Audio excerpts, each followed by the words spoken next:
Hey, thanks so much for coming back to the channel, guys. If you're new here, my name's Jonathan and I'm from the Forge Typeco, where we create products and resources to help designers. On this channel, we release new free tutorials every week, so don't forget to subscribe to stay up to date with all of our latest videos.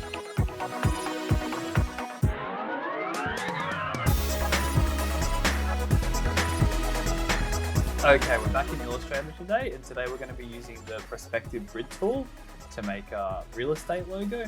This is a really good tool to use for real estate or quite futuristic and modern logos. I just find this tool really annoying because sometimes you would get the grid stuck and you wouldn't be able to get it off the screen. And I just didn't understand how it worked, but now I've spent some time using it and I actually think it's a really good tool. So you can come over in the tool panel on the side here. You can click it to make it appear. If you get it open and you want to get rid of it, press Command-Shift-I and that will get rid of it. And then you can press that to get it to come back up as well. So the whole thing is that now up here, the little box on the side, you can select which side you want your work to snap to. So for an example, we can click the left side of the grid here, and then we'll use the square or the rectangle tool, M on the keyboard. And now as I draw a shape, it automatically is snapping to the lines and it snaps to the right side, the left side, sorry. And it'll give you the right shape. So now if we press Command-Shift-I to get rid of it, you can already see how it snapped to the right side.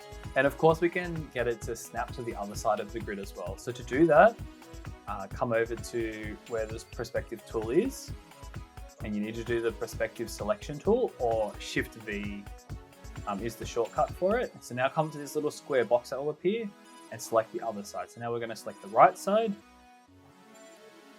draw your shape for the other side, Command-Shift-I to get rid of the grid, and we've already got the rectangle going. So now let's use this tool to make a cool 3D prism logo. So you just have to make sure that you're on the correct side. So we want to be on the right side to draw the next bit of the building. And snap that there. And it's really good with having the grids because you can keep it the same width. You just have to measure the boxes of how many boxes you have to keep it consistent. Now we want to change sides to the left side. And by making sure that we use the same amount of boxes, that helps us with the perspective idea of it. As if we were looking at it from the front, it looks like it's going further away, but it's still in proportion.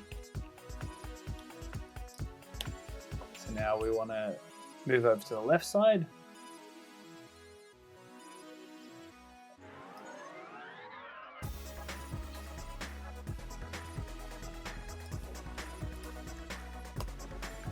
See how we're going. We've got the out of the shape. So now we need to fill in the rest of the buildings to put the backing in the 3D of it, as it just looks like a 2D shape at the moment on the side here. So you can still draw on the right side even if you have it snapped to the left side, and it will still snap to the right perspective style. So if we pull this down, and then we want to send it behind this one,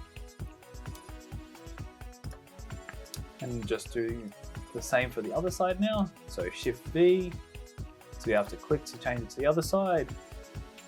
And now draw your shape that will snap.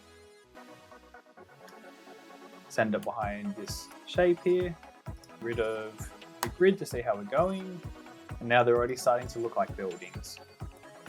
So now I'm going to put windows in them,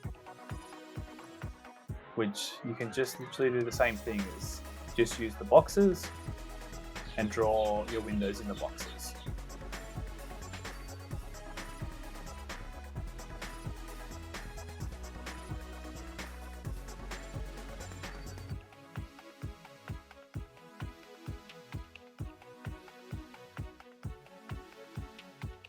Okay, I've added all the windows now, just using the exact same method of just snapping it to the right side and drawing the squares. So it just automatically snaps to the grid. Now we can get rid of the grid, Command-Shift-I again. Go mark with the grid tool. We're just going to change the colors. I'm gonna speed through this bit. Now we've got the right color we want, we're just gonna put the word mark underneath it.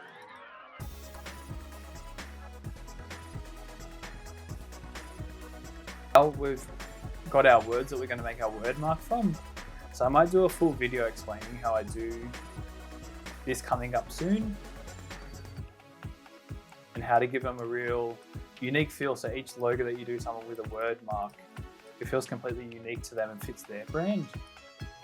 So today we're going to knock this bit out.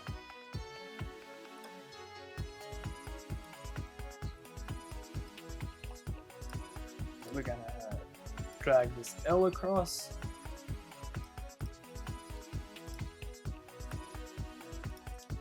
Pull this I up.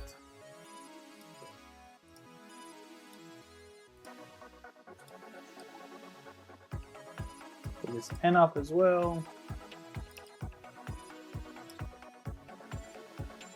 Put all of this in.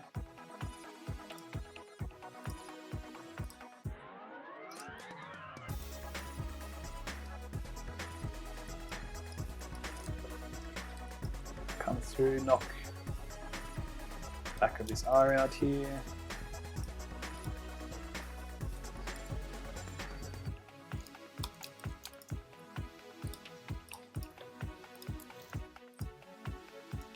And there we have our fully custom logo using the Perspective tool and also a fully custom word mark. Thanks so much for watching today, guys. Leave a comment down below of what you want to see next. Don't forget to like this if you enjoyed it and subscribe for future stuff. Thanks so much.